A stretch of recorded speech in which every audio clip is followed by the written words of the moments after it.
رمضان میں موسم خوشگوار، آخری عشرے میں بادل بھی برسیں گے، عید میں کچھ ہی دن باقی، عید الفطر کے دن موسم کی کیا صورتحال ہوگی، محکمہ موسمیات نے بتا دیا۔ خوشگوار موسم میں روزے نصیب ہوئے مگر عید کے دن سورج آگ برسا سکتا ہے۔ محکمہ موسمیات نے عید کے دن شدید گرمی کی پیشگوئی کی ہے۔ محکمہ موسمیات کے مطابق عید کے دن سندھ اور جنوبی پنجاب کے بیشتر علاقوں میں درجہ حرارت 35 سے 40 ڈگری سینٹی گریڈ تک جانے کا امکان ہے۔ اسلام آباد اور راولپنڈی میں بھی درجہ حرارت 30 ڈگری سینٹی گریڈ سے بڑھ جائے گا، جبکہ ملک کے دیگر علاقوں میں بھی درجہ حرارت میں اضافہ متوقع ہے۔ بارشوں کا ایک سلسلہ اگلے ہفتے بالائی علاقوں کو متاثر کرے گا، لیکن عید الفطر پر بارشوں کے کوئی آثار نظر نہیں آ رہے۔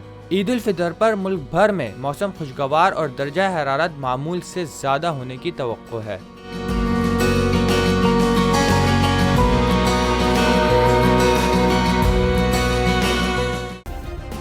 سبسکرائب کریں اور بیل دبائیں تاکہ کوئی خبر رہ نہ جائے۔